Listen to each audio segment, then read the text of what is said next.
ఇంత శక్తితో ఉంటారు అని అంటున్నారు కదా!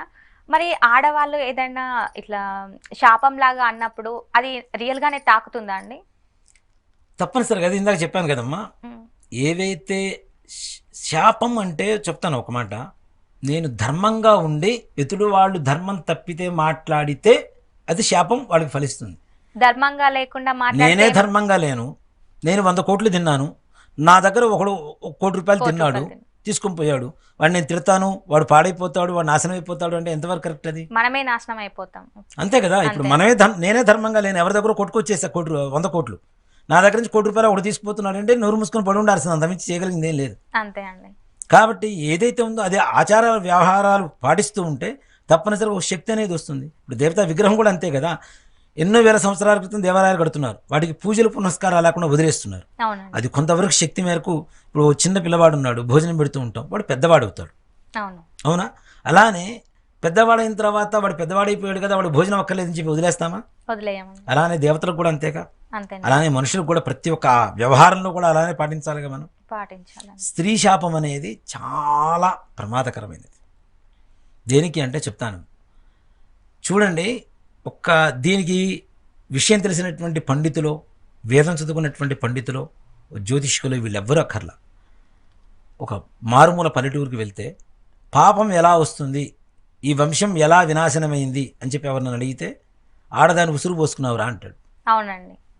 అవునా? అవునండి. ఆడవాళ్ళు ఉసురు పోసుకోవడం అనేది వంశ వినాశనానికి దారితీస్తుంది. వంశ వినాశనమే అది నిజంగా. స్త్రీ శాపం అనేది జ్యోతిష్యంలో ఒక భాగం అమ్మ. ఒక మాట చెప్పాలంటే పితృదోషాలు ఇట్లాంటివి చెప్తుంటాం కదా. అవునండి. దాంట్లో స్త్రీ శాపం అనేది చాలా విశేషమైనటువంటి ఒక దోషంగా పరిగణిస్తుంటుంది. ఇప్పుడున్న జనరేషన్లో ప్రతి ఒక్కరికి కూడాను రెండో వివాహం జరిగేటువంటి ఇవి వ్యవహారాలు ఎక్కువ జరుగుతూ ఎక్కువ ఉన్నాయి. జరుగుతున్నాయి. కళ్యాణ మండపంలోనే బ్రేకప్ చేసుకునేటువంటి వాళ్ళు చాలామంది ఉన్నారు. పెళ్ళైన నెల లోపల విడిపోయేటువంటి వాళ్ళు కొంతమంది ఉన్నారు.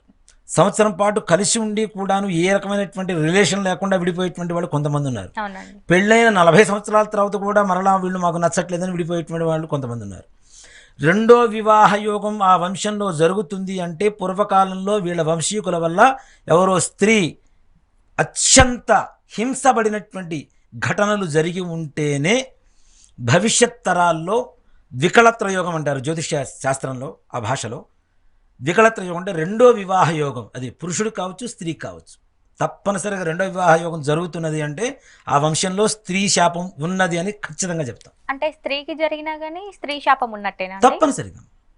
తప్పనిసరిగా దానివల్ల ఏమవుతుంది అంటే ఈ స్త్రీ శాపం అనేది చెప్తాను. పూర్వకాలంలో ఒక వివాహం చేసుకొని సంతానం కలగలేదని చెప్పి వాళ్ళని వదిలిపెట్టి ఇంకో వాళ్ళని వివాహం చేసుకోవడం ఇట్లాంటివి ఎక్కువగా జరుగుతూ ఉండేవి. అవునండి. అవునా? అప్పుడు ఇంత ఈ లాలు ఇవన్నీ కూడా అంత స్ట్రాంగ్గా లేవు. ఇప్పుడున్నంత స్ట్రాంగ్గా లేవు అప్పట్లో. వదిలిపెట్టడం ద్వారా ఆమె ఏమవుతుంది, నిజంగా బాధపడుతుంది కదా. అవునండి.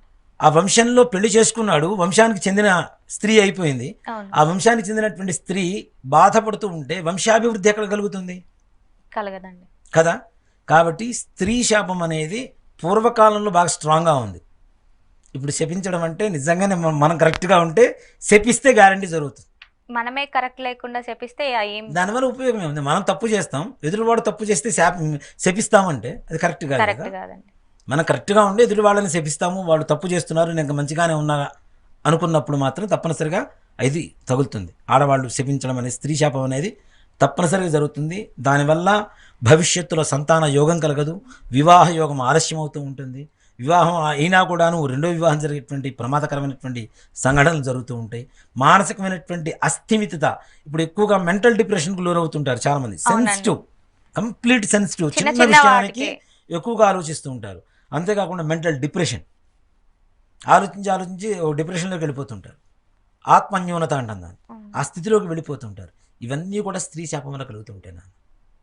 పూర్వీకులు ఎవరైతే ఆడవాళ్ళు హింసించారో, ఆడవాళ్ళు మనసులో పడ్డ ప్రతి బాధ కూడా వంశంలో ప్రతి తరంలో ఒక్కొక్కడికి ఒక్కో రకమైనటువంటి బాధగా కలుగు చేస్తూ ఉంటుంది.